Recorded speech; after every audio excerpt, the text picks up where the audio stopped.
Estúdio A. Entrevista é um oferecimento de Oeste Pneus, Digital System Películas, Francar Motos, Berwanger Contabilidade, o CEF, Central Tintas, Anamar Calçados, Intersul Estofados, Box Informática e Segurança, Colchões Ortobon, Agile, administradora de obras, Metalúrgica Industrial Agromac, Nível Telecom.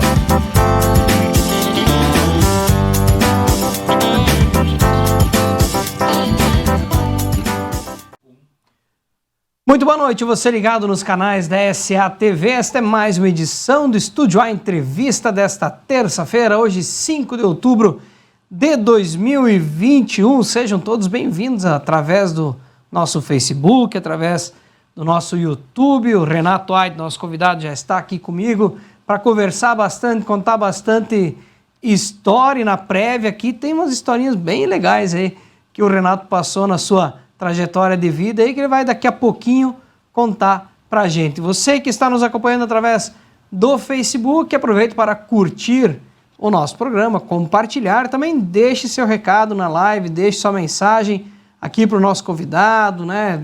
Conta alguma história que passou com ele, deixa seu recadinho. Você que nos acompanha através do YouTube, também pode deixar recado no YouTube, também pode olhar através da Smart TV, no sofá da sua casa, na telona, né, na 50, na 60 polegadas, coloca lá no YouTube, assista o nosso programa na telona, certo, pessoal? Nós vamos primeiro a um rápido recado da Francar Motos e na volta a entrevista com o Renato Ait.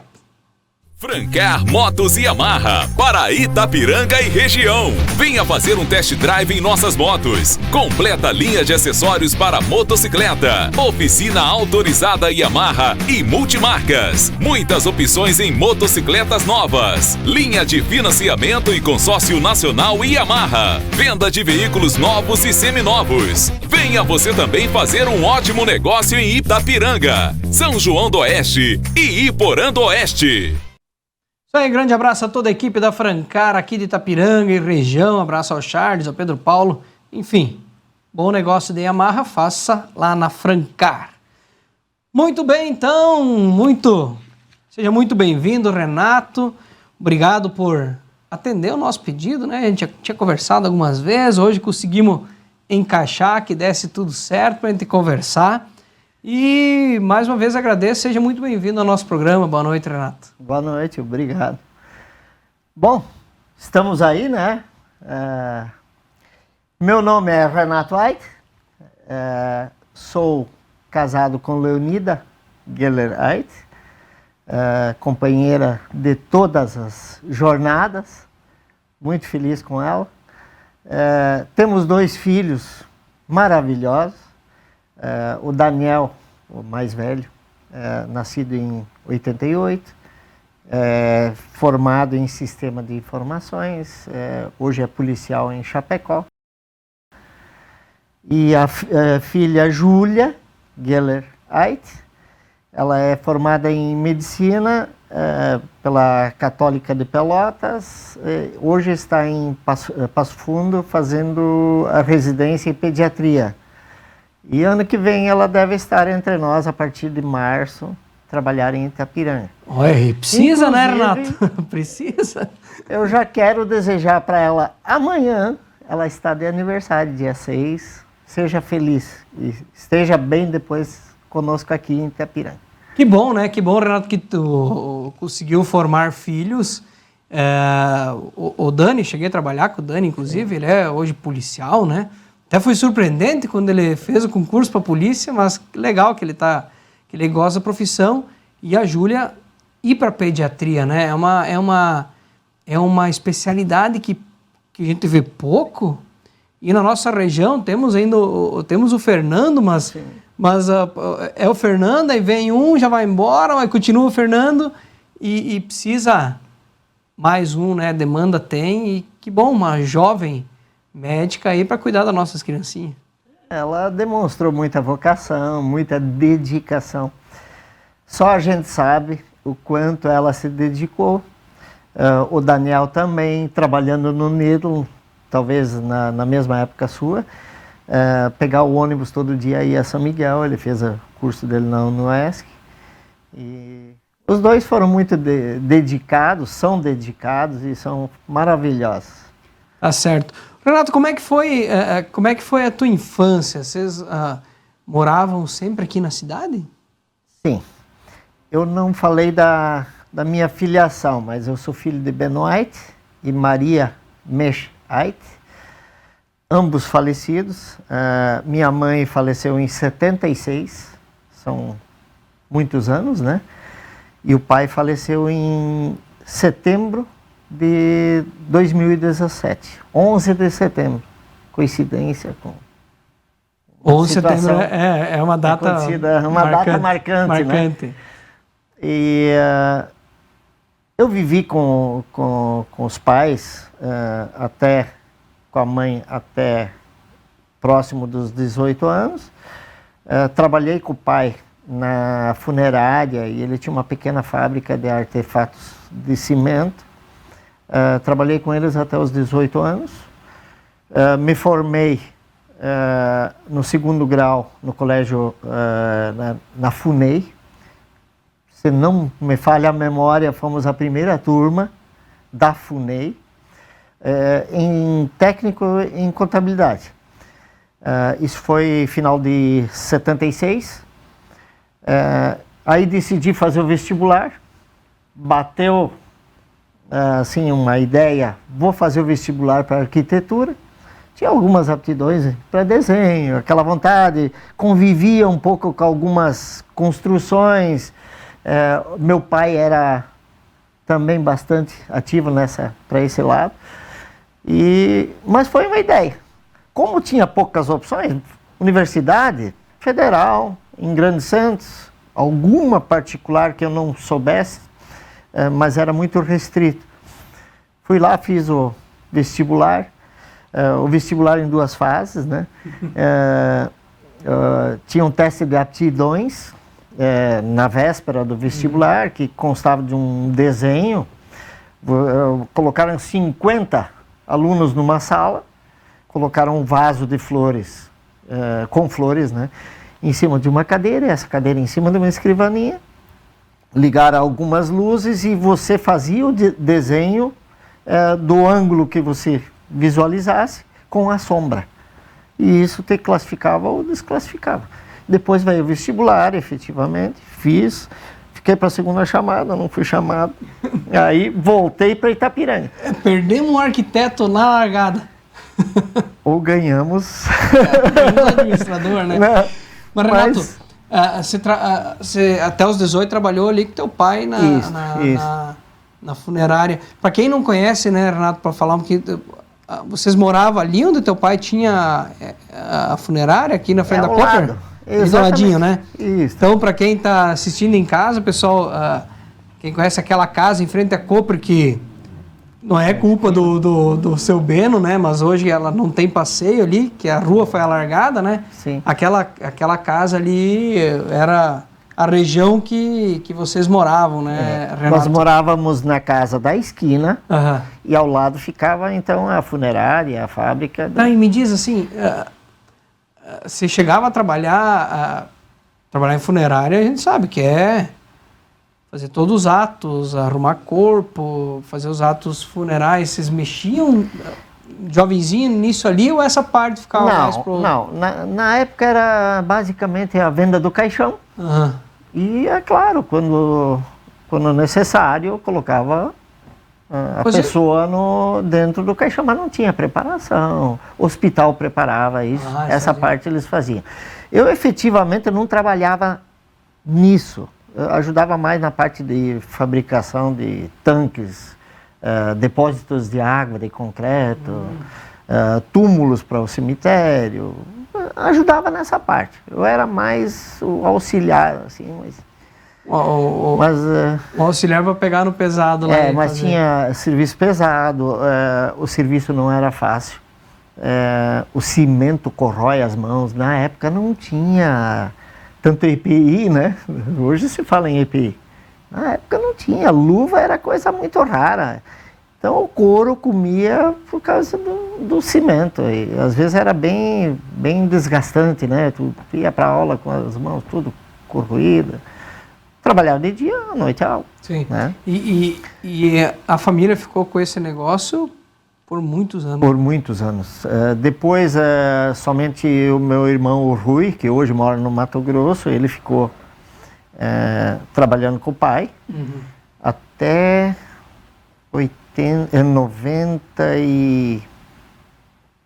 Sabe que eu não lembro exatamente? Não, foi... Foi de vocês para o Barbosa? Exatamente. O Barbosa comprou a funerária e outro ex-funcionário, né? Então funcionário, mas saiu e comprou a parte de artefato de cimento. Então, até o Barbosa vir para cá, que é ainda hoje a funerária, né? Bom Jesus, ela antes era de vocês, era só uma troca. Do pai e do meu irmão, que eram sócios. Mas, Renato, depois que tu fez o vestibular para arquiteto, você tinha aptidão, aí você fez uma aventura, né? Pegou. Para quem queria ir para Floripa fazer arquitetura e não deu certo, acabou indo para outra capital. Como é que foi essa história aí para uma aventura em Porto Alegre? Mais ou menos. Eu voltei para Itapiranga, então, né? Passei o final do mês de janeiro, até o final do mês de janeiro, início de fevereiro, continuei trabalhando, ajudando ali um pouco com o pai, mas minha cabeça estava assim, não, eu tenho que tomar um rumo, né? Tem que fazer alguma coisa. O objetivo era cursar a universidade. E aí, eu com um amigo meu, Celso Chipchap, ele mora em Porto Alegre, inclusive, ele tinha retornado uns anos e trabalhou na Cooper Seara, e voltou a Porto Alegre novamente, porque a esposa dele é de lá, a família toda lá. Mas nós éramos colegas de aula na FUNEI, junto com Félix Sauser, Neville Rodrigues, Vasco Verlan, Romeu Laust, entre outros. Turminha. Fundamos um jornal, tinha o jornal O Furo. O Furo? As fofocas do colégio. A gente fazia, era dentro do colégio. Dentro do colégio. Depois tu me conta mais desse jornal. Mas enfim, depois podemos voltar. Daí o Celso, como colega, ele disse, Renato, o que acha de Porto Alegre? O Agostinho Schmitz, filho do Schmidtão aqui, diz que lá tem emprego e dá para fazer cursinho, fazer faculdade, ele vai nos dar a mão, é só... Pegamos o ônibus, o pai me deu um dinheirinho para ir. Pegamos o ônibus da Pioneira, eu acho que foi, e fomos a Porto Alegre. Chegamos lá 5 e meia da manhã, um táxi com o endereço anotado num papel, nosso amigo. Fomos até lá, ele ficou com a gente até o horário do expediente dele, ele tinha trabalho. Aí ficamos de manhã na geladeira, lá na moradia dele. E eu fiz contato por telefone, fui no Orelhão, fiz contato com um primo meu, o Lúcio Franz, a quem eu devo muito, a família dele toda, as irmãs dele me acolheram muito bem lá, me ajudaram muito, me encaminharam. E fiz contato com ele por telefone no trabalho dele e ele veio me ver ao meio-dia naquele local. Daí combinamos para final do dia, ele sabia de um pensionato, inclusive ele havia morado lá, e ele ia tentar uma vaga para mim lá. Então, final do dia, depois do expediente dele, fomos até o pensionato, levamos minha mala de madeira com alguns trapos dentro até o apartamento dele, e depois de lá fomos ao pensionato. Daí, com muita conversa lá, no fim, conseguimos uma vaga, e eu passei a morar numa pensão do seu Alex, um russo foragido da Primeira Guerra Mundial. casado com Dona Pina, uma italiana da Serra de Bento, pessoal muito acolhedor, vivíamos em 10 no pensionato, e aí seguiu, fomos procurar emprego. E o Celso ficou onde nessa história? O Celso também queria ir para o pensionato, mas só tinha uma vaga. Como o Lúcio era meu primo e... Ele ajeitou para ti? Não ajeitou, ele puxou a frente para... mas não, o Celso... ajudou você por ser primo, e o Celso ficou com o Agostinho? E o Celso ficou com o Agostinho por uns dias, aí eles alugaram um quarto numa casa antiga no porão.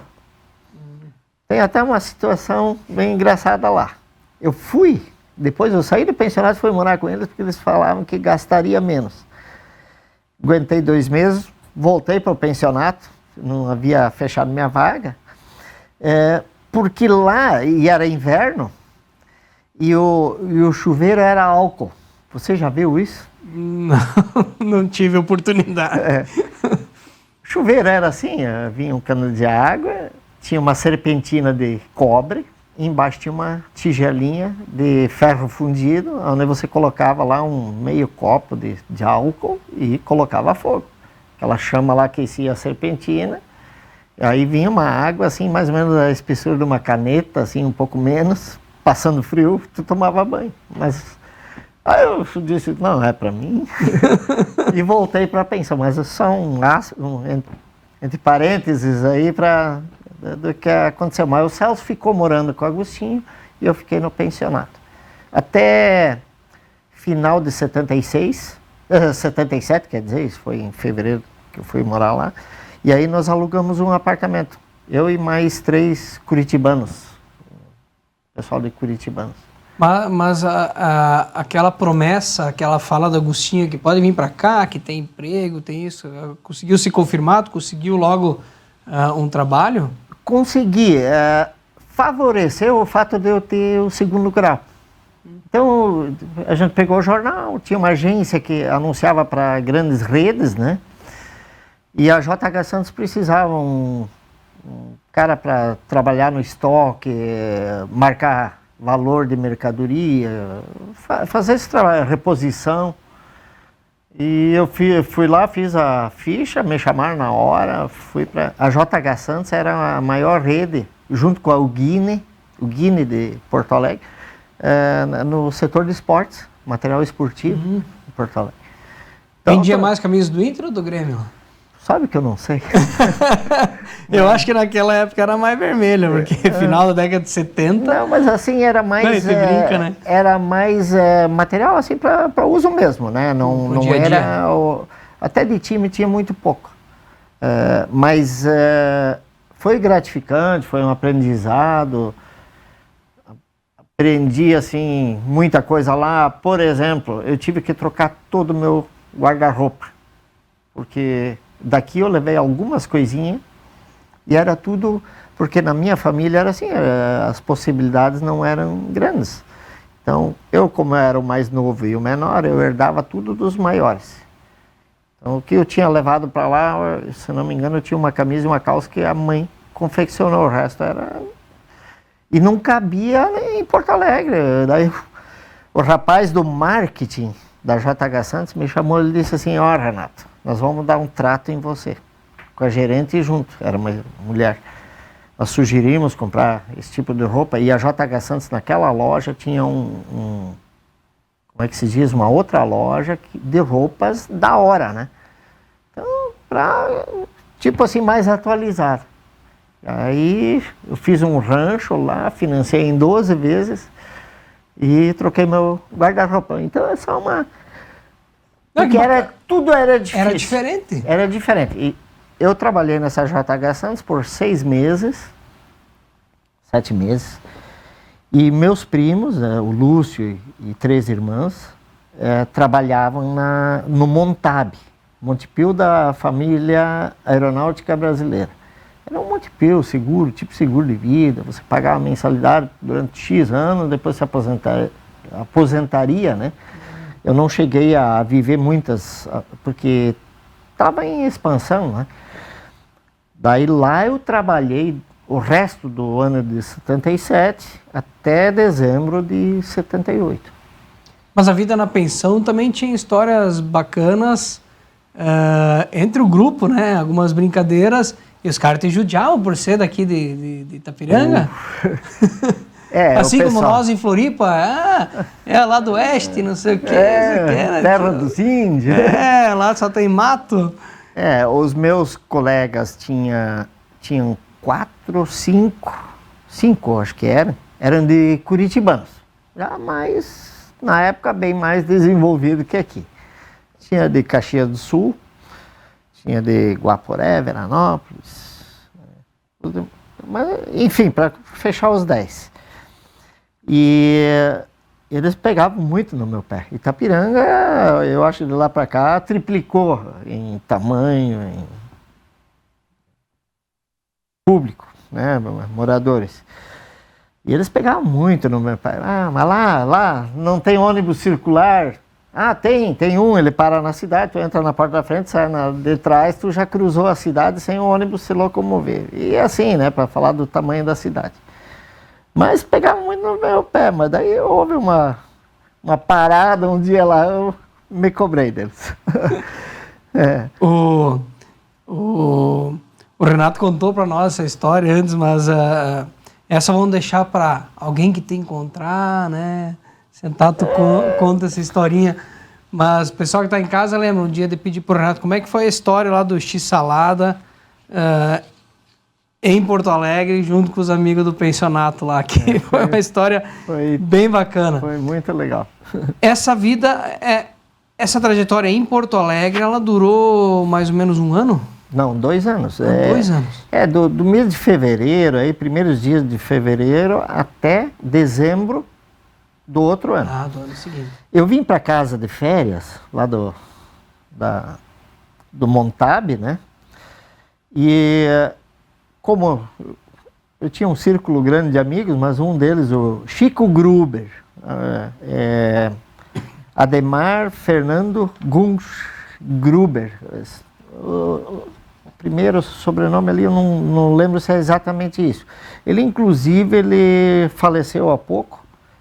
Ele morava em Maués, no Amazonas. Ele foi para lá transferido pela Safrita, que começou Safrita Maués na época, e ele lá desenvolveu uma vida diferente. Ele era escritor agora no final da vida dele. Ele, inclusive, fazia parte da Academia de Letras do Amazonas. Mas ele veio a falecer recentemente. Esse cara, nós jogávamos junto no América, futebol. Eu era o pior do time, mas ele era o zagueirão lá do América e a gente foi muito amigo.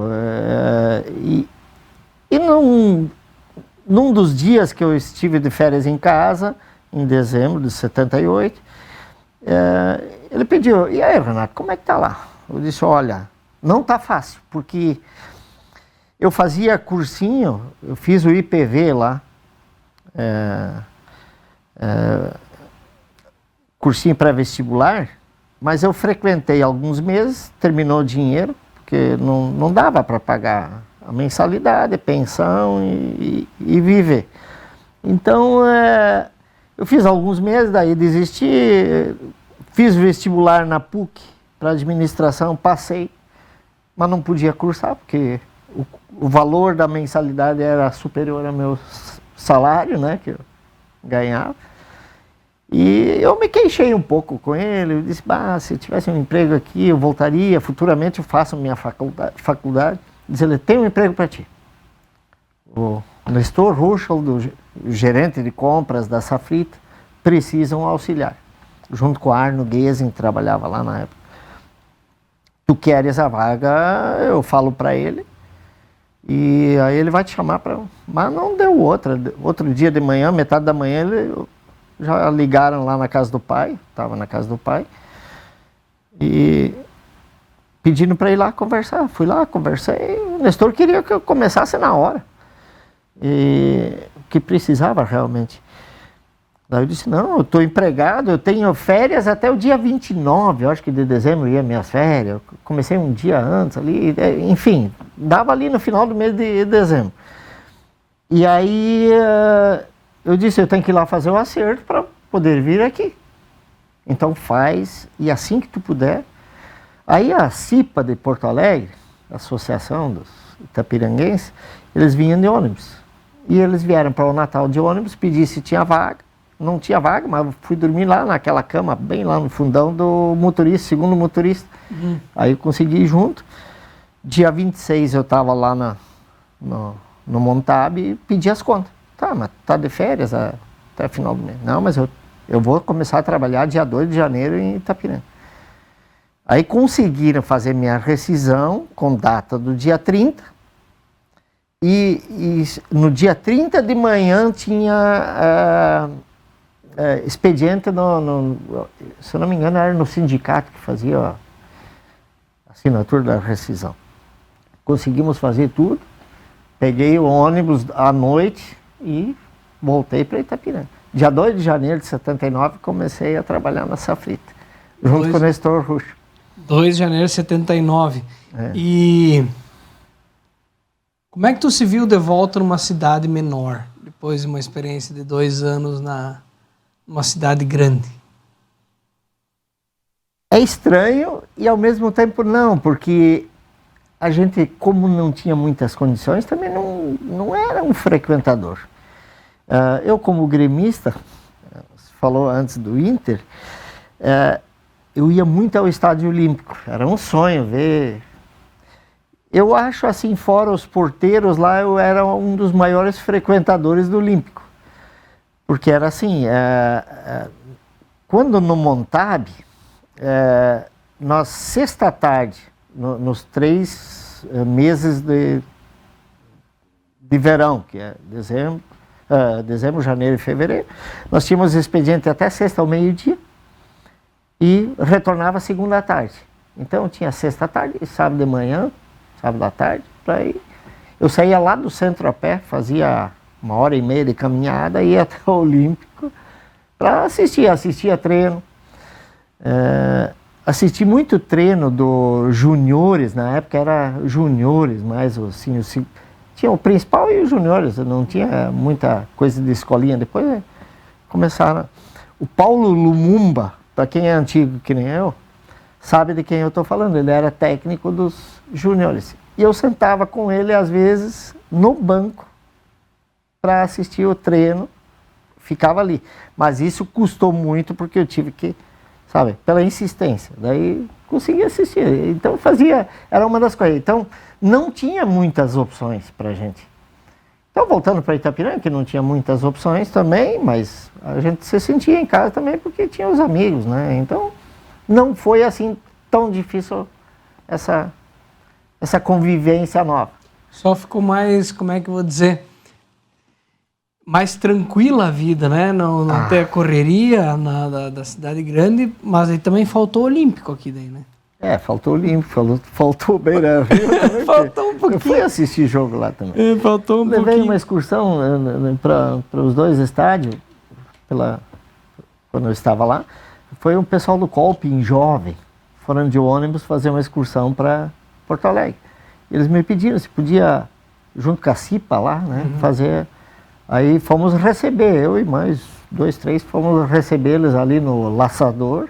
E a partir daí, visita ao Beira-Rio, ao Olímpico. Então, e a Associação dos Itapiranguenses, ela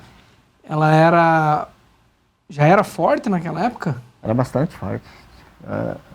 Tinha, assim, bailes anuais, né? Um baile anual. E tinha os encontros, né? Com música e tal. Tinha uma... No meu período, foi inaugurada uma sede na rua Santo Antônio, em Porto Alegre. Pertencia a Moinhos de Vento, o bairro. Uma casa antiga, reformaram, tiraram umas paredes, ficou uma pista de dança, ficou uma área para churrasco, para encontro, né? Assim, lugar muito bom. E existe hoje ainda?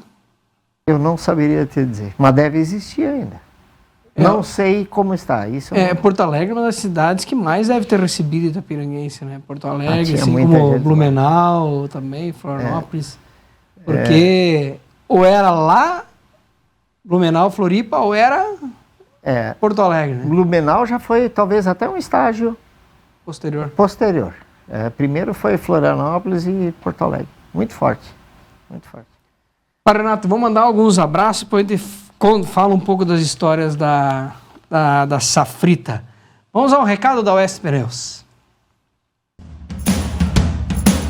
Oeste Pneus, Centro Automotivo Multimarcas. Aqui cuidamos bem do seu carro com atendimento de primeira e serviços de altíssima qualidade. Pneus novos, geometria, balanceamento, suspensão, freios, conserto de rodas, higienização de ar-condicionado, troca de óleo, paletas, engates e reboque e scanner automotivo. Venha a uma de nossas lojas e agende uma revisão completa no seu veículo. Oeste Pneus, em Itapiranga, Iporã do Oeste e Mondaí. Os melhores serviços para seu veículo você encontra aqui. Sim, grande abraço a toda a equipe da Oeste Pneus, o Igor, o Rafa, também o Xandão. Também loja em Tenente Portela, né? O Oeste Pneus está com loja em Tenente Portela. Um abraço para o Henrique Nedo, da Nedel Telecom. A Nedel, onde o filho do Renato, Dani, trabalhou por muitos anos, né? A Nedel, que hoje tem a melhor internet aqui da região, toda a internet da nossa cidade com fibra.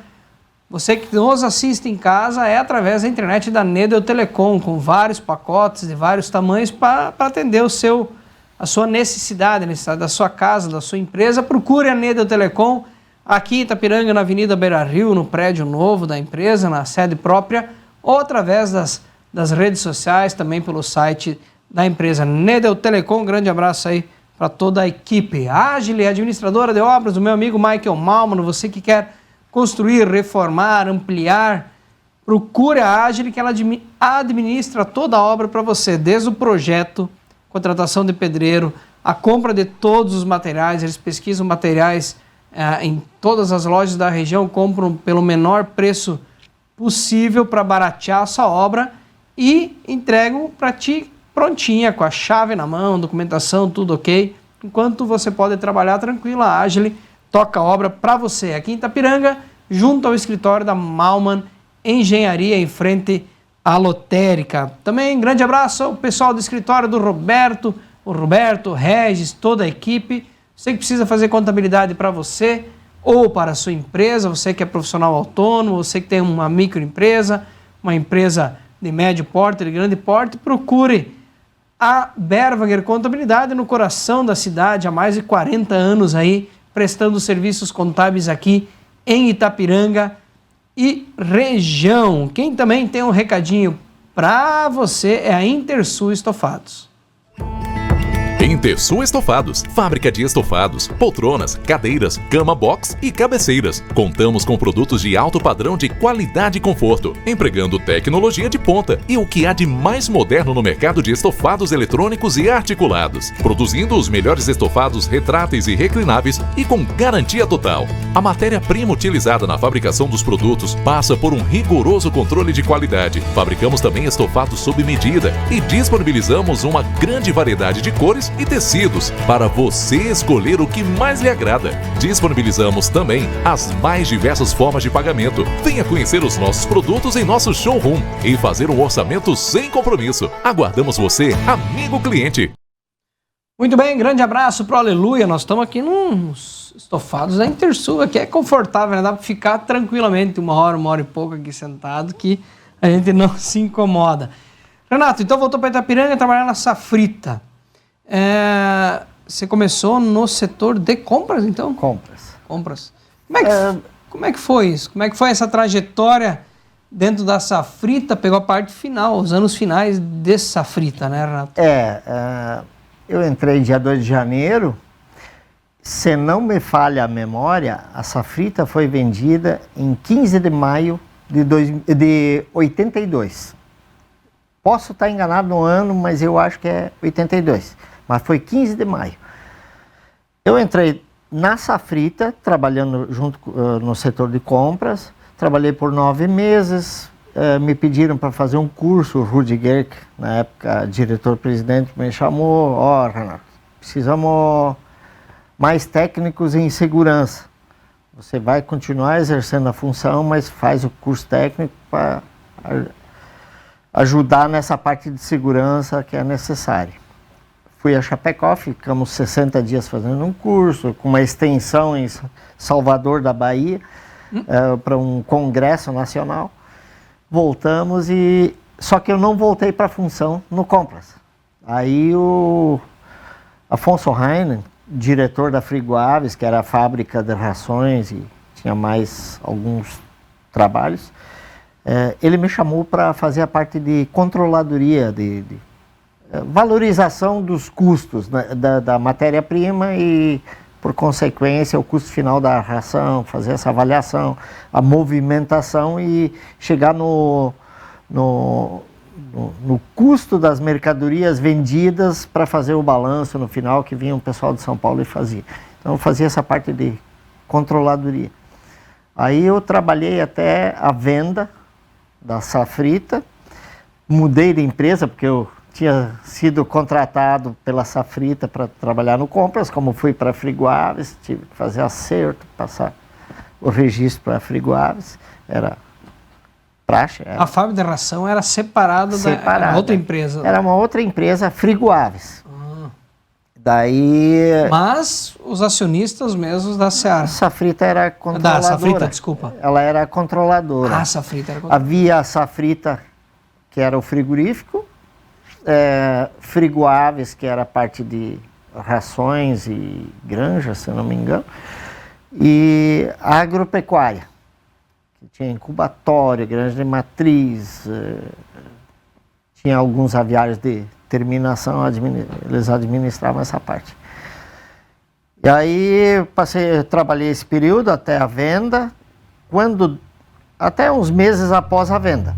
Aí veio o pessoal de Seara, que haviam adquirido, a Ceval adquiriu o controle acionário, mas veio o pessoal de Seara, que já era um frigorífico que estava na mão da Ceval, e eles passaram a trazer os controles, a forma de trabalho deles lá. E aí o Decir Somense, que era o gerente de custos, na época do corporativo, ele veio para montar a equipe de custos e controles, né? E me chamou para esse grupo. E aí foi formado esse setor, trabalhei ali por pelo menos 10 anos nessa área, mas daí, primeiro a gente tinha um chefe deles, depois acabei assumindo esse setor, depois foi agregando controles, contabilidade, área fiscal, CPD, depois foi o administrativo em si, que compreendia mais algumas áreas. Depois, com o tempo, fomos mudando de gerências lá dentro. Sempre agregando mais. E como é que tu vê essa evolução que essa indústria teve aqui em Itapiranga? Porque você ficou um bom período lá, né, Renato? Até 98? 98.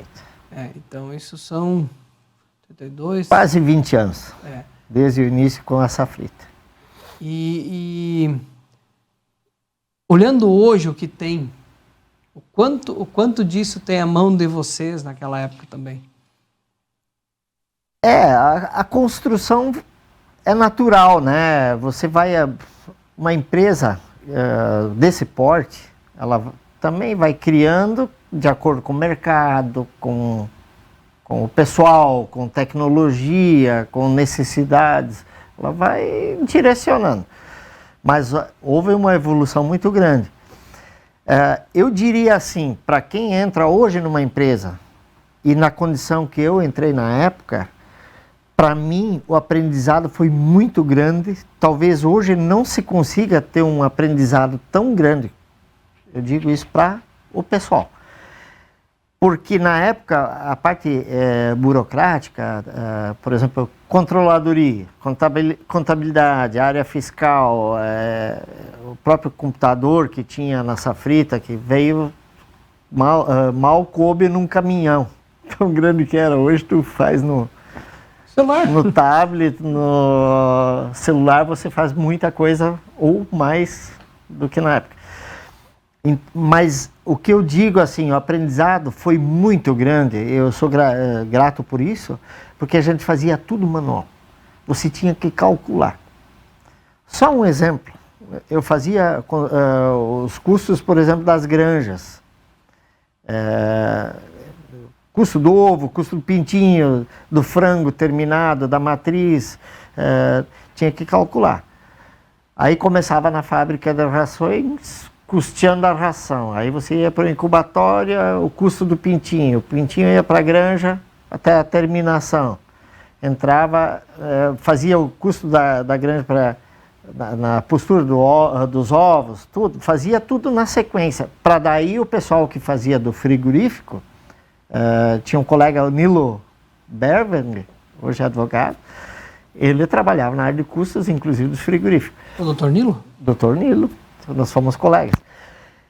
Então, como eu fazia da fábrica de rações e fazia das granjas, começava comigo, saía o balancete e eu tinha que me virar. Aí começava de manhã, saía o balancete 8, 9, 10 horas da manhã, eu trabalhava o dia inteiro, a noite inteira, até terminar outro dia ou, né, terminar os meus custos para passar para eles custear o restante. Né? Nós éramos matéria-prima e eles eram produto final no frigorífico, então tinha que passar para eles. Então, só que isso era gratificante, porque tu conheceu cada passo. Eu conheci contabilidade como nunca com isso. A gente tinha que interpretar um plano de contas, cabo a rabo, o balanço, o balancete, né, de contas, né, para extrair o custo e em cada centro de custo aplicar e fazer a valorização e passar à frente. Então, assim, falando talvez para quem não é do ramo, não vai entender, mas eu digo assim, usando como exemplo a época que fazia tudo manual e olhando hoje, que é tudo automatizado, o ganho pessoal foi muito maior na época. É isso que eu quero dizer. Uhum. Mas a modernidade transformou agilizou tudo. O negócio. Agilizou, ficou tudo muito melhor. Mas os problemas que eles enfrentam hoje são outros e estão tirando de letra também, né? Eu vejo assim, Renato, eu nunca tive oportunidade de trabalhar numa empresa deste porte, muito menos no setor de controladoria, mas eu fico me imaginando o quanto que tem que ser no detalhe, na ponta do lápis, porque tu vai vender 1 quilo de carne de frango, que não é um valor alto hoje, né? Se for comparar, então cada grama lá vale dinheiro e vai se pagar os custos e é detalhe. É muito detalhe. É detalhe. Digamos, as pessoas hoje que estão trabalhando lá, e não era diferente na época, administravam a redução de custo. Com maior qualidade possível, gastar o mínimo possível também para sobrar alguma coisa lá no final. Gastar o mínimo possível para ter o máximo possível de qualidade e ter qualidade sobra. E a sobra, porque faz sobreviver, né? Não, a empresa precisa ter.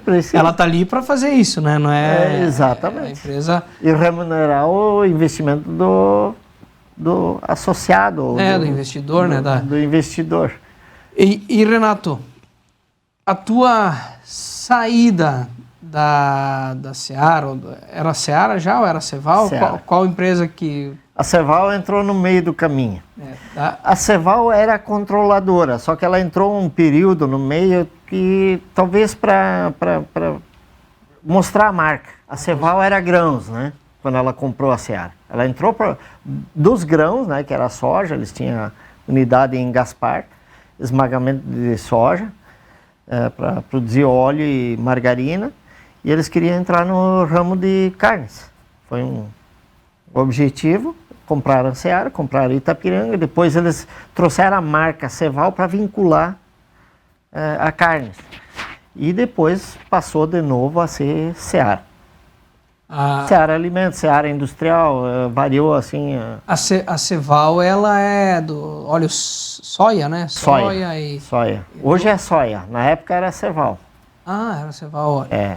E algumas margarinas são da Ceval, né? Acho que sim, eu não estou acompanhando o mercado assim.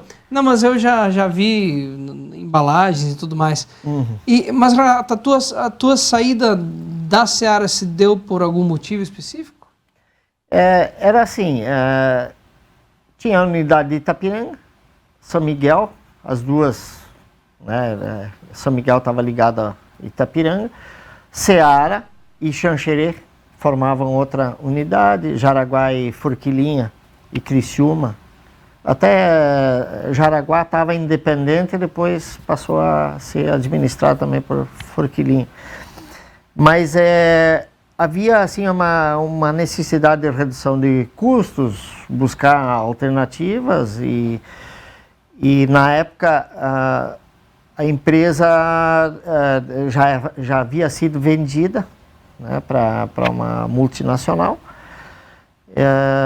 E daí com a mudança de estrutura, de um novo organograma e mesmo com essa possibilidade de redução de custos, eles também chegaram num ponto de redução de gerências. Na época eu ocupava o cargo de gerente administrativo. O primeiro nome passou a ser RH, porque eu vim da gerência administrativa, passei para suprimentos, depois juntamos as duas, depois juntamos as três. E daí a RH passou a ser, então, era gerente de RH. Aí surgiu a possibilidade de juntar numa gerência só a unidade de Itapiranga e São Miguel com Seara e Xanxerê. E aí sobrava um gerente. O gerente de Seara, ele tinha mais tempo de casa, mais experiência na área de RH, onde eu estava novo. E foi entendido que o Renato, então, sobraria. Aí ainda me deram uma oportunidade de trabalhar em Itajaí, né, onde estava sendo montada a matriz, saiu de Gaspar para Itajaí. Trabalhei junto com a diretoria de suprimentos, lá com Arene Trevisan, trabalhei com eles lá um período para fazer um trabalho. Fiquei 4 meses, eu acho, lá. E aí não tinha mais, não havia como transferir internamente no Estado. Eu não queria sair do Estado, minha esposa era até recentemente concursada do Fórum, né? E saindo do Estado perderia esse concurso, né? Havia uma oferta em Sidrolândia, para Mato Grosso do Sul, para ir para lá, mas eu não aceitei para não sair do Estado. Daí, depois do retorno de Itajaí, quando tinha concluído aquele trabalho, acabei sendo desligado. Foi um baque, porque depois de 20 anos, né? Mas E ocupando uma posição, um cargo de gerência, né?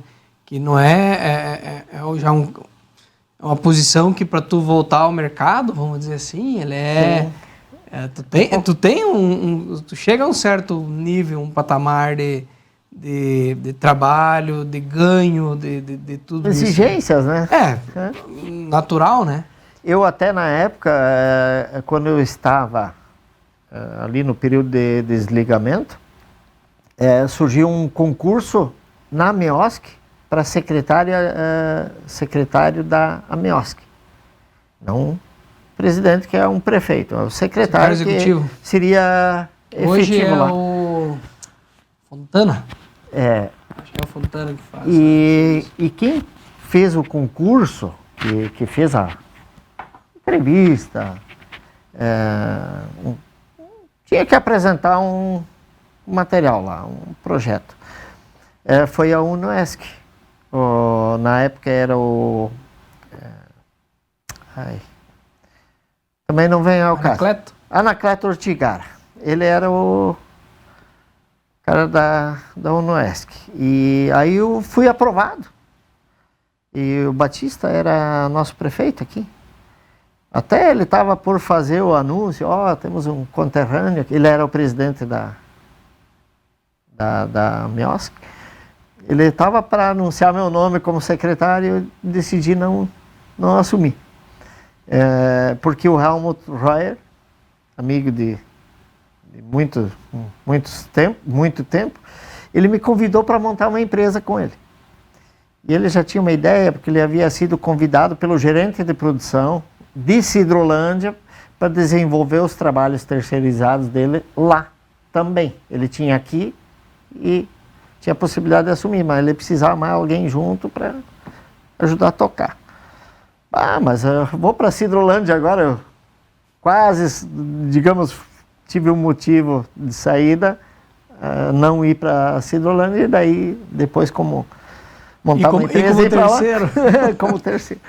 Não, mas vamos lá, daí fomos lá, conversamos com o gerente, o Brandão, que esteve aqui, conhecia a gente. Ele disse, não, vocês montam a empresa, só tem que trazer mão de obra do sul, que aqui não tem. E botam um gerente, vocês administram, um mora aqui, ou viaja, e aí montamos a empresa. Começamos final de dezembro daquele ano, 98, que tinha uma visita de estrangeiros prevista e tinha que adiantar alguns trabalhos lá, daí a gente começou aí na virada do ano. E tocamos lá por 3 anos e 2 meses, mais ou menos, 3 anos e 1 mês. Eu fazia viagens, os 2 primeiros anos eram 2 viagens mensais para lá, né? Ficava uma semana, dava 7, 8 mil quilômetros por mês na estrada para, né, nesse... Como é que era o nome da empresa? Monfritec. Monfritec. Esse nome surgiu porque em 97 nós fomos para uma... Aqui através da... Não era a CIMIT, como é que era antes? CDL? Não, a CIMIT. Não. Era a CIT? A CIT. Associação Comercial Industrial da eles fomentaram uma viagem para Santiago do Chile, tinha uma feira internacional lá, a FISA, Feira Internacional Santiago. Aí lá, e fomos para lá. E aí o Helmut foi junto também, e lá na feira nós fomos procurar oportunidades. E eu e o Helmut nos concentramos tinha um fabricante da Espanha, a Monfre, fabricava aqueles climatizadores, eles eram climatizador evaporativo. Ele é usado hoje em aviários, ele funciona à base de aspersão de água, com cortina de ar e coisa.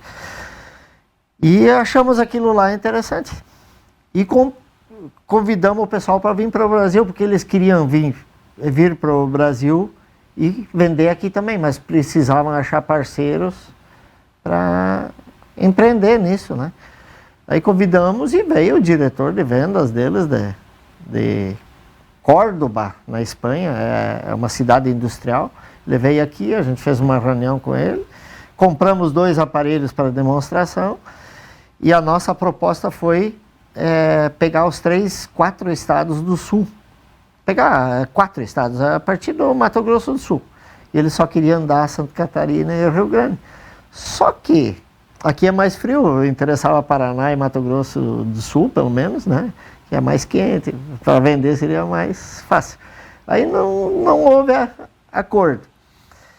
E aí, em cima dessa marca, e nós fomos e registramos a marca no Brasil. Aí teria que passar pela gente. E a Monfritec, a gente criou, a partir daí ela selava esse registro da marca, né? E dali que surgiu a marca. Então nós tínhamos essa empresa lá em Sidrolândia. E durou 4 anos, 3 anos? 3 anos e 1 mês, mais ou menos, 2 meses. E aí encerraram? Encerramos, é aquela coisa, né? O contrato tem que ser bom para os 2 lados, não houve acordo, tudo natural, bem natural. Conseguimos fazer um bom trabalho lá, não foi assim aventura, não. Foi feita muita coisa boa, fomos muito bem recebidos e saímos com uma relação boa de lá também. Vocês chegaram a vendê-la ou só encerraram? Só a parte física nós vendemos e encerramos a operação da empresa. E aí uns meses depois já foi trabalhar com combustível. Quando eu retornava da viagem, eu ia no posto lá, e o Vune acabou comprando aquele posto lá do tempo do Dilson, né? E depois do Schneider, entrou uma negociação no meio ali que não vou entrar em detalhes. E aí, quando estava em fase de negociação final lá em Sidrolândia, eu comentei com o Vune lá. Toda vez que eu chegava ali, nós fazíamos a nossa assembleia, né? E daí ele disse, e vai fazer o que agora? Eu disse, não sei, vou ter que achar uma coisa. Mas veio trabalhar comigo aí. Aí, tá, mas fazer o quê? Não, tu vai tocar isso aqui, nós vamos trabalhar junto. E aí acabamos entrando com uma pequena participação na sociedade, mas mais assumindo como gerente lá. O nome da empresa na época era a abastecedora Rosemar, que o Schneider tinha criado essa empresa. Daí ficamos um período com esse CNPJ e o CNPJ acabou ficando, depois mudamos a razão social. E aí foi criado o Posto Líder Fantasia, né? Aí já o primeiro grande desafio quando eu entrei em fevereiro, março, final de fevereiro, acho, início de março, e em junho começamos a reforma geral, a revitalização do posto, troca de imagem, a renovação do contrato com a Petrobras. Foi um desafio grande, com muita chuva, trabalhando e reformando, fazendo concreto, buraco, trocando tanque. Foi um desafio, foi um ramo totalmente novo. Mas foi um desafio gratificante, foi muito bom. E também, custo no centavinho. Ali é no centavo. No centavinho, centavo por centavo faz diferença. Tudo. Ganhar na compra, reduzir custo, trabalhar muito. O desafio foi grande. Quando eu entrei, no mês anterior havia sido vendido 145 mil litros de combustível. E aí o Vune e o Maurício, né, irmãos, sócios, ambos sócios, eles tinham o desafio de crescer essa venda. Vamos para 200 mil, 250 mil. Lindolfo Mês, cunhado do Vune, também fazia parte da sociedade, né? Também tinha um desafio, esse mesmo desafio, e aí foi trabalhado para crescer. Mas o que alavancou o crescimento, além do trabalho dos funcionários, que a equipe muito boa, da vontade do Vune, do Maurício, do Lindolfo, minha, do Helmut, acabou entrando de sócio também, participando, mas não diretamente na administração. Mas o que alavancou mesmo o crescimento foi a transformação, aquela que foi feita física, né? Troca da bandeira, né? Repaginamento da bandeira, né? Nova imagem da Petrobras, crescimento, mais bombas, mais coisas no pátio, né? Opção de estacionamento, e aí que alavancou. E nós chegamos aí, em questão de 3 anos, 4 anos, nós estávamos com 500 mil litros. Isso foi até hoje eu estou fora há 3 anos e meio, até uns 2 anos antes de eu sair, então 5 anos hoje, mais ou menos, porque daí foi criada essa cooperativa dos transportadores da fronteira aqui. E aí nós perdemos uma grande quantidade de diesel, né? Óleo diesel, que nós tínhamos assim uma parceria muito grande com a Seara. Nós tínhamos 2 manobradores pagos pelo posto dentro do pátio da Seara. Em contrapartida, o pessoal fidelizava a abastecida com a gente. Aí a gente dava uma lavação, 2, jogava uma água. Então isso foi um selo assim que alavancou toda a venda, e nós perdemos isso em parte lá no final, quando foi criada a cooperativa. E Renato, muitas vezes o empresário ele tem muitos têm assim um pé atrás em investir, em repaginar, em dar um up na parte estrutural do negócio. E para vocês foi determinante, então, para... Foi naquela época. Foi determinante. Foi determinante. E nós fizemos isso mais uma vez em 2014. Se não me falha a memória, até no período de enchente ali, mais ou menos, a gente fez mais uma outra transformação. Mas foi em menor grau, porque era só a imagem e a troca das bombas, que é uma coisa mais fácil no posto e tal, porque a parte de subsolo havia sido feita na época, né? Daí, claro, a fachada, umas coisinhas diferentes, né? Umas pinturas. Mas... Ali você ficou de 2002 até 2018, são 16 anos, né? Isso. Hoje muito se fala, preço da gasolina alto, preço do diesel alto, o governo aumenta. Falar talvez não do Renato, mas como é que funciona esse negócio do preço do combustível? O quanto que a mão do governo influencia nessa alta, o quanto que ele come do cidadão, vamos dizer assim, porque muitas vezes a gente não entende o porquê de tanto aumento seguido. Você, comprando toda semana combustível, você percebia essas movimentações, né? Como é que funciona esse mercado? Olha, é uma coisa assim que eu queria que todo o povo soubesse como funciona na íntegra. É difícil explicar, mas eu digo uma coisa, quem menos ganha é a Petrobras S.A. ou Ipiranga na fonte. Porque aqui no Brasil, quem é o maior explorador do petróleo, explora, né, prospecta, refina e joga no mercado, através de distribuidoras. Tem muitas distribuidoras que são privadas, né, não tem ligação. Mas a Petrobras tem a Petrobras Distribuidora, que tem a maior rede de postos no Brasil. A Ipiranga é menor, mas tem também refino. Mas lá na origem é que menos fica, porque tem que correr atrás de tudo, faz tudo. Na televisão a gente vê eles colocando, da Petrobras sai a R$2,10 o litro da gasolina, mas daí chega lá a 5 em outro lugar. É o meio do caminho. Por exemplo, a distribuidora é uma empresa que também compra, tem seu trabalho, estoca, distribui, refatura, tem seu custo e tem seu ganho. É mais uma parte. Mas a fatia maior fica com o governo do Estado. O governo do Estado.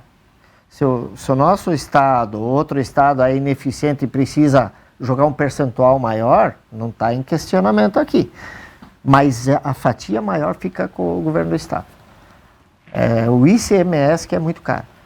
Então, você no posto briga por 1 centavo. Por 2 centavos, por 3 centavos. Às vezes eu fazia o pedido hoje para amanhã, porque mandava o caminhão mais cedo, chamava o irmão, tu vai ter que ir hoje ainda até a base, porque vai subir mais 3 centavos. 3 centavos em 40 mil litros, dá para ter uma ideia. Então, mas era o que dava para ganhar, tu tinha que ganhar na compra. E se você aumentasse, às vezes o cara chegava, eu preciso do combustível, hoje tu aumentou o preço, não, então faço um desconto para ti ainda. Aí você acaba cedendo, então a empresa sofre. Os postos de gasolina são vilões, na maioria das vezes, né? São taxados. Quem toma quem é porrada, xingado. Quem é xingado. Mas eu acho assim, pegando assim, resumidamente, lá na origem tem seu custo de produção, tudo, entrega para as distribuidoras, a distribuidora tem uma pequena fatia, claro, e a gente não pode esquecer, a distribuidora vendeu para o posto, mas no meio do caminho tem o transporte. O transporte é caríssimo do combustível, porque os caminhões tem que ter uma segurança, você não faz ideia. Eu dormia quando eu sabia que o mão tinha encostado o caminhão no pátio do posto. Então, tu está sempre preocupado com o meio ambiente, com multa, com acidente, que pode causar um transtorno violento. Mas a fatia mesmo que fica maior, que eu acho injusta, falo isso sem medo nenhum, é do Estado. O Estado é o grande, como é que é, o cara que mais lucra com o negócio. Fazendo menos esforço. Ao pé da letra, né? Ele não participa do negócio, mas é o que mais ganha. É o que mais ganha. E Renato, muitas vezes a gente via milagres acontecendo. Vamos dizer, todo mundo a R$5, de repente vinha R$4,70. Esses milagres existem ou tem algumas fake news na história?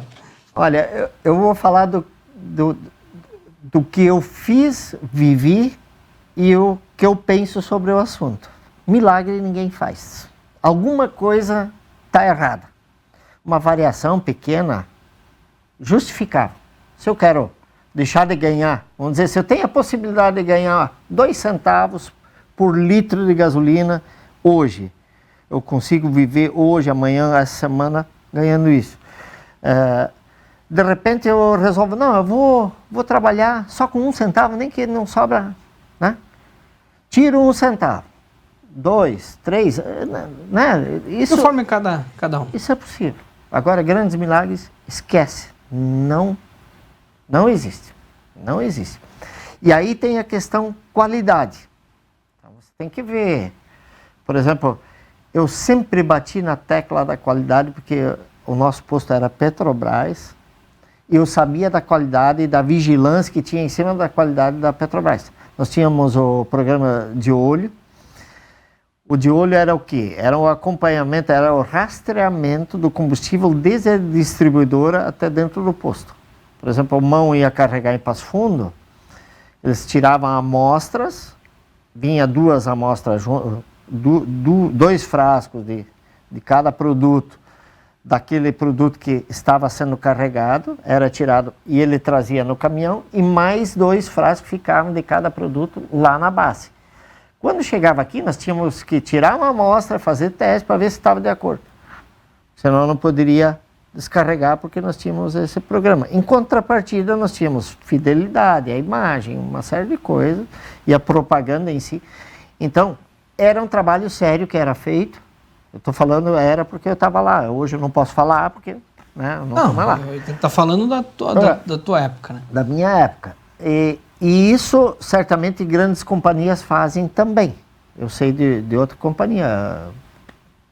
Vou fazer comercial, mas a Ipiranga também tem nessa linha. Eu não sei as demais, porque eu não vivi essas. Uhum. Eu tive a oportunidade por causa do acesso através da empresa.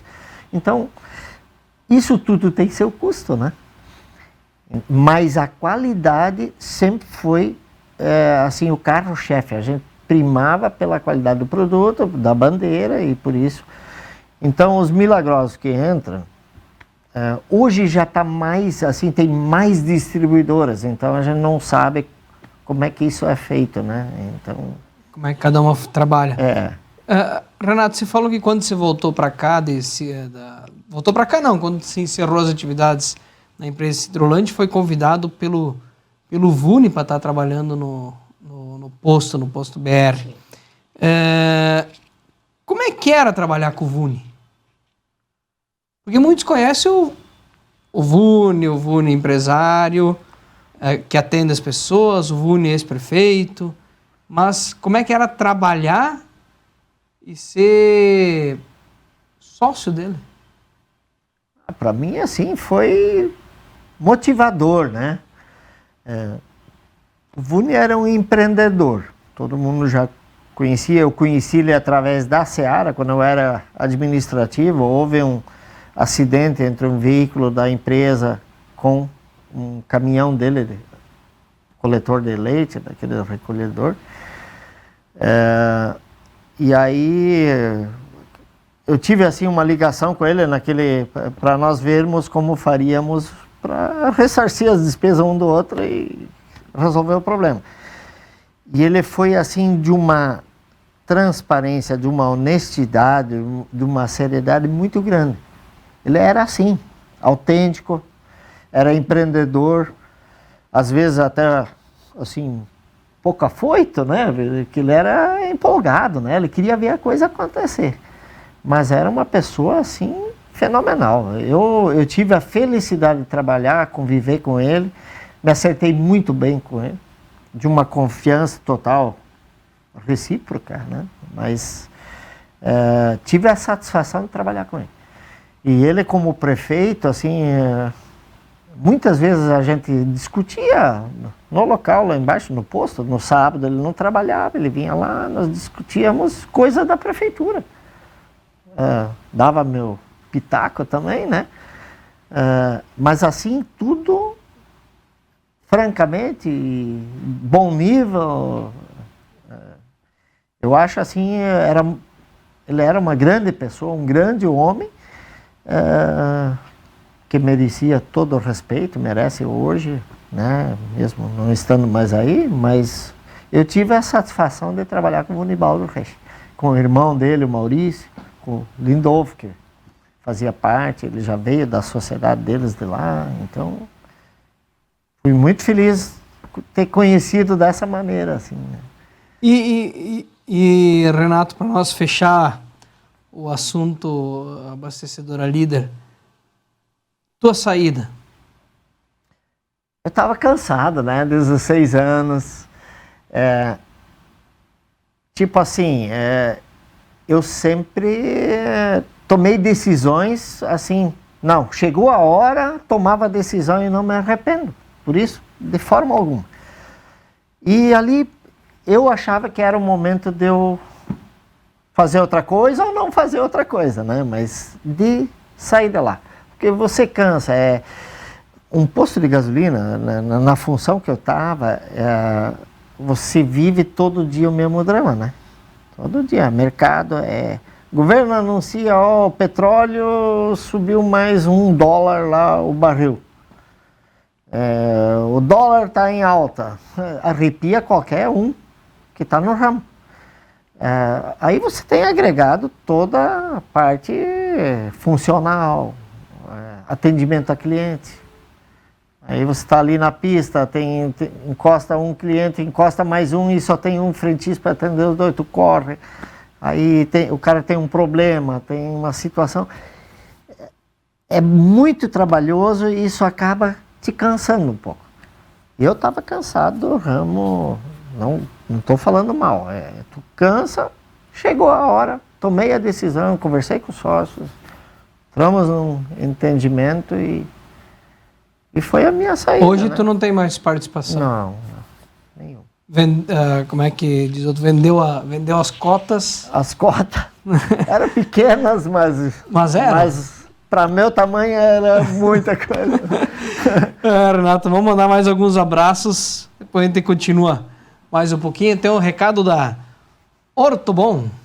É um aniversário Ortobon e o nosso desejo é que você possa aproveitar para ficar cercado de conforto e bem-estar por todos os lados. Olha esse colchão Absolute com Pillow Top que oferece conforto extra para uma excelente noite de sono. É incrível, né? E tem mais. São vários produtos com até 40% de desconto. E você pode pagar em até 12 vezes sem juros. Aproveite! Compre nas lojas, no site, no app ou pelo nosso WhatsApp. Ortobon, especialista no seu bem-estar. Ortobon aqui no centro de Itapiranga. Fale com a Ivete, com a Bruna, com toda a equipe. Faça um bom negócio. Sabe que dormir bem é essencial, né? Você passa um terço da sua vida em cima de um colchão, então precisa ser um colchão de qualidade. Digital Systems, películas, som e acessórios automotivos na Avenida Beira Rio. Nosso amigo Rodrivan e a Cris. Você que quer instalar películas no seu carro, até na sua casa, películas de proteção solar, proteção contra os raios UV, também tem películas de proteção de calor. Então, muito importante aí para o seu veículo. Verão está chegando, calorão em Itapiranga não é fácil, então a película no seu carro é muito importante, principalmente aquelas de proteção contra o calor. Dá uma diferença bem grande mesmo dentro do seu veículo. Procura Digital System, películas, som e acessórios na Avenida Beira Rio. Também estamos na primavera, né? Chegamos à primavera, hora de pintar as casas, pintar seu comércio. Vá até a Central Tintas, onde você encontra mais de 4.000 cores à disposição para colorir sua casa, sua empresa, o ambiente. Quer fazer um quarto, tá vindo um nenê, quer pintar de azulzinho, de rosinha, você vai encontrar a tinta que você precisa lá na Central Tintas, na Avenida Uruguai. Agora, a Avenida Uruguai já está em dia, dá para estacionar lá de boa, né? Pode fazer seu negócio lá na Central Tintas. Também o CEF, mandar um abraço a toda a equipe da UCEF, o CEF que está com pós-graduações com inscrições abertas, então procure a UCEF aqui em Itapiranga, também turmas em São Miguel do Oeste, e faça a sua pós-graduação. Também estão abertas concorrência para bolsas de estudo 100% na graduação. Procure a UCEF, entre no site ucef.edu.br, tire suas dúvidas. Além disso, ainda foi aprovado o curso de psicologia, então o CEF está andando, crescendo cada vez mais, trazendo cada vez mais progresso aqui para a nossa região. Um grande abraço ao Sorgato e toda a equipe.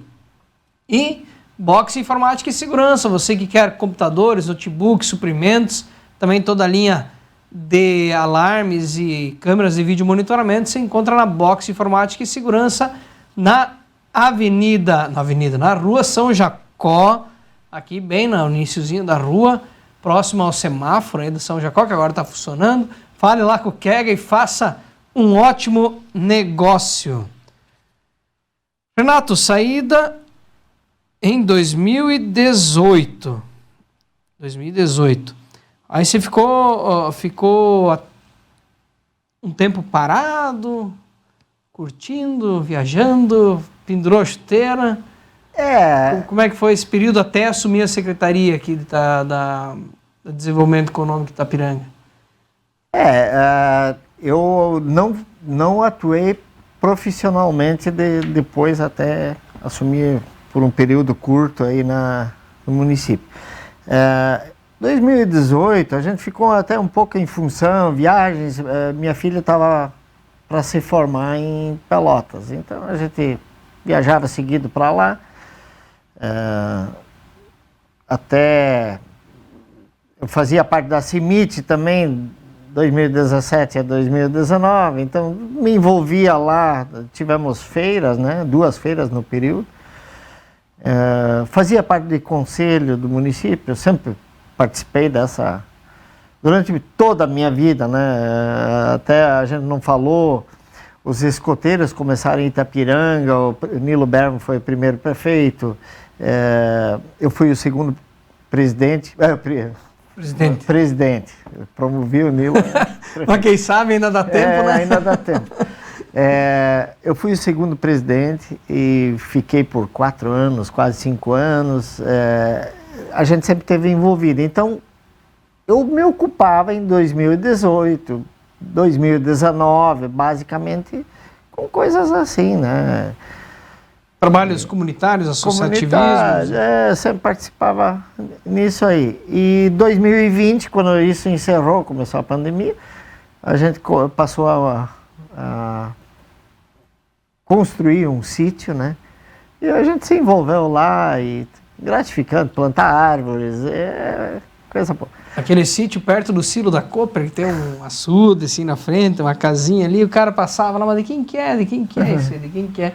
Um dia passei lá, vindo, mas o que o Renato tá plantando coisa ali? Daí eu fui descobrir que era do Renatinho, o sítiozinho bem no Capricho, pertinho da cidade, né? A gente tá assim, trabalhando muito, braçal, né? Mas preparando para ficar um lugar aconchegante. Trabalhoso, mas dá para curtir legal. Plantando muita árvore, plantamos grama, estamos fazendo a hortinha, então isso gratifica agora que está produzindo. No ano passado a gente passou o ano inteiro com seca e tínhamos que regar tudo com água daquele poço lá que virou açude. Tinha pouca água, né? Mas produzia água ainda assim mesmo, a fonte. E a gente conseguiu ajeitar e tem muito o que fazer ainda. Renato, entrando para uma conversa um pouco mais na questão política, Toda vez que tem uma eleição para prefeito, quando começa a surgir nomes e para cá e para lá, pelo menos nos últimos anos que eu acompanho, né? Porque lá atrás eu não acompanhava nada disso, mas nos últimos anos a gente acompanha, sempre aparece também, surge o teu nome como um possível candidato, pode ser o Renatinho prefeito, ou vice, até de vereador. Como é que é para ti, como é que tu se sente assim, vendo o seu nome sendo cogitado, falado, muita gente vindo falar contigo sobre esta situação? É gratificante ser lembrado, né? Mas eu posso te afirmar assim que eu nunca tive o pensamento de construir isso, né? Ter esse nome assim colocado, né? Para ter esse nome colocado dessa maneira. Isso talvez seja fruto do trabalho que a gente sempre fez, da pessoa que a gente foi. A gente sempre trabalhou visando melhor, produzir, trabalhar muito com honestidade, seriedade, participar da sociedade, mas nunca eu visualizei a possibilidade de ser um político. Não que isso seja negativo ou extremamente positivo, não, é uma situação. Mas eu acho assim, meu perfil, pelo que eu conheço de mim, não é para isso, tá? Mas a gente participa, que nem eu falei antes, participo de conselhos, não cogitei ocupar um cargo político, isso nunca. Mas é muito gratificante quando as pessoas lembram. Tanto é que eu fui indicado também para essa administração atual, né? E acabei aceitando, assim. E da secretaria, você assumiu junto com o mandato agora do prefeito Alexandre no início do ano, ficou um curto período, até a gente teve a oportunidade de conversar um pouco, mas eu ainda trabalhava na prefeitura na época, não consegui sentar contigo lá para conversar e trocar umas ideias do setor, porque tinha algumas coisas em a ver. Primeiro foi surpreendente o teu nome aparecer assim, meio que no final, estava cogitado para outra secretaria, não, o Renato não vai, de repente, o Renato vai, interessante. E até uma secretaria bem interessante pelo teu conhecimento todo de trabalho, de empresa, indústria, empresas e tudo mais, uma secretaria, acho que tinha que até ter mais força do que tem, acho que ela tem que ser mais fomentada, porque movimento toda a economia. Mas também foi surpresa a tua saída da secretaria. O que tu sentiu depois de tantos anos trabalhando na indústria, na iniciativa privada, a diferença para o público? Talvez ali que foi aquela... mas não... é mais difícil do que muita gente pensa, ou isso era um tempo pré-determinado de tu ficar? Bom, o Alexandre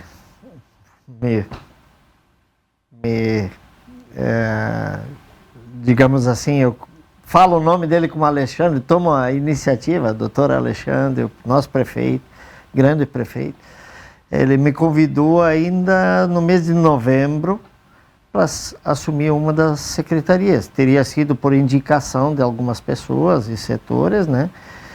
E eu, assim, até levei em banho-maria para dar uma resposta. Conversamos no retorno dele, ele havia viajado uns dias, conversamos na casa dele. Quando eu dei a resposta definitiva, foi negativa para aquelas. E deixei meu nome à disposição para continuar participando da forma como um conselho, outra maneira. Mas ele deixou a porta aberta para ainda conversarmos. E daí passaram uns dias e quando chegou a véspera do anúncio, aí ele fez contato comigo de novo. Aí eu consultei a família, o que achavam. Minha filha estava de férias aí, estava meu filho uns dias antes, a gente conversou, ele não comentou assim muito. E no dia que eu devia dar a resposta, estava aos 49 do segundo tempo, agora com o VAR vai a 50. Depende do jogo. Aí ele disse, Renato, e aí? E a minha família junto, daí eles, positivo, vai, é um desafio. E eu tomei isso realmente como um desafio. Eu sabia das dificuldades, tinha pensado isso também antes. Sabia também que seria muito diferente. Quando tu está há muito tempo talhado, envelhece, por exemplo, no setor privado, tu acha muita diferença. Mas não que isso seja um impasse definitivo.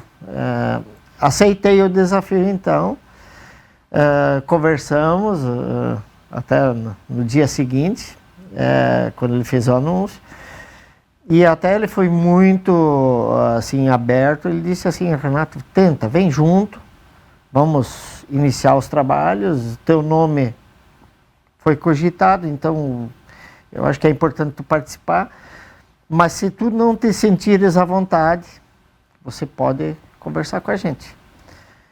E eu achei assim que, né, não teria problema de tocar, e também não vejo problema hoje, né? Eu acho que é uma secretaria importante, bastante dinâmica também, mas eu no meio do caminho ali, início de fevereiro, eu tive o sintoma do Covid, fiquei uns dias em casa, até por afastamento, né, por médico, e aí eu repensei algumas coisas, né? Pensei, olha, tem espaço para gente mais jovem também, né? E tinha pessoas para indicar também, que a gente também citou nomes lá, né? E a equipe é muito boa.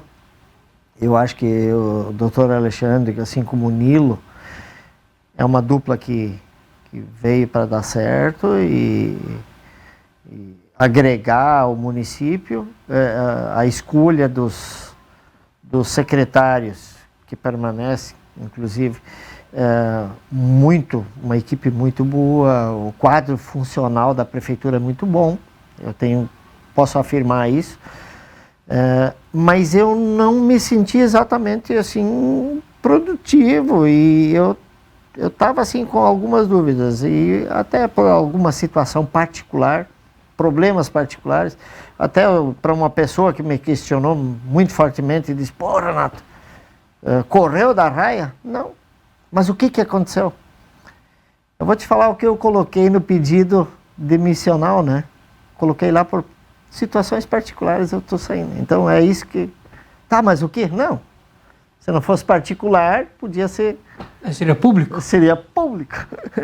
Mas, assim, por uma questão bem pessoal, sem problemas nenhum.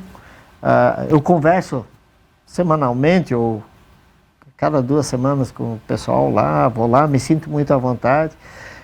Lamento não ter produzido lá dentro da forma como a gente queria, mas eu acho que está muito bem atendido com o Alexandre Siqueira, que está lá. E eu acho que, como eu já falei, o secretariado é muito bom, muito ativo, tem muito desafio, né? Coisas ótimas acontecendo, tem muita novidade que vem por aí. Estamos assim em desenvolvimento, saindo de uma pandemia que travou muita coisa, que prejudicou talvez em parte a administração anterior. A gente tem que reconhecer isso, né? Dificuldades N aí para o município, para o estado, para a União, mas eu vejo com bons olhos o que vem acontecendo pela frente. Isso é o Brasil inteiro que vai despontar, pode ter certeza, e o município está bem embalado. Nós estamos também o próprio estado de Santa Catarina está num viés de crescimento muito bom, né? Interessante. Tem muita vaga de trabalho, tem muita exportação, aí o dólar alto faz bem, né? Faz bem para quem vende. E o próprio governo estadual com grana à disposição de poupar mesmo, né? Sim. Distribuindo mais para os municípios, vai ajudar a desenvolver todo mundo um pouquinho, né? Sim. E a gente vê que temos boas chances de ter um próximos anos bem bons mesmo. Mas, Renato, hoje então, sítio, pescaria, viagens...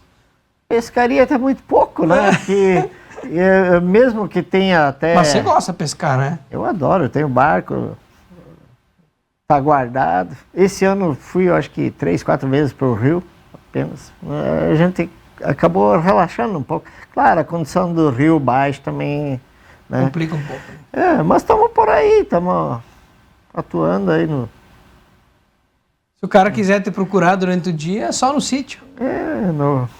Pelo celular e lá, né? Temos internet lá, e daí já facilita. O WhatsApp funciona.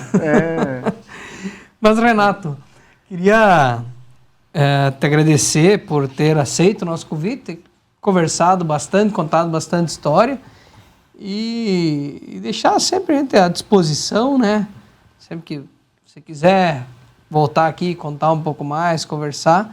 Eu sempre gostei de conversar contigo, a gente ia lá no posto, lá atrás quando a gente tinha empresa, ia lá no posto, ficava lá meia hora, 1 hora conversando, era sempre legal, a gente aprende sempre um pouquinho mais e realmente muito feliz de tu ter aceito, muito obrigado.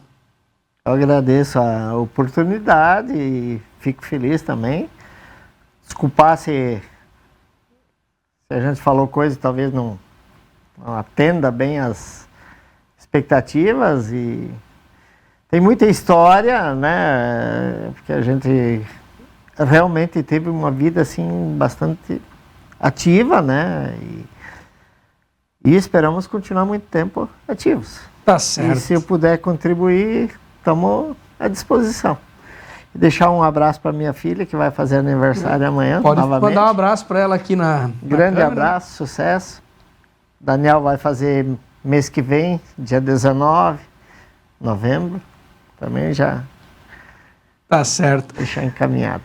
Então tá, pessoal, essa foi mais uma edição do Estúdio A Entrevista desta terça-feira. Amanhã estaremos de volta com SA Notícias às 6:45 da noite. Vocês que nos acompanharam até aqui, aproveito para compartilhar o programa para mais e mais pessoas estarem assistindo. Quem não assistiu hoje pode assistir outro dia. Fiquem todos com Deus, a gente se vê por aí. Grande abraço. Tchau, tchau. Estúdio A. Entrevista é um oferecimento de Oeste Pneus, Digital System Películas, Francar Motos, Berwanger Contabilidade, o CEF, Central Tintas, Anamar Calçados, Intersul Estofados, Box Informática e Segurança, Colchões Ortobon,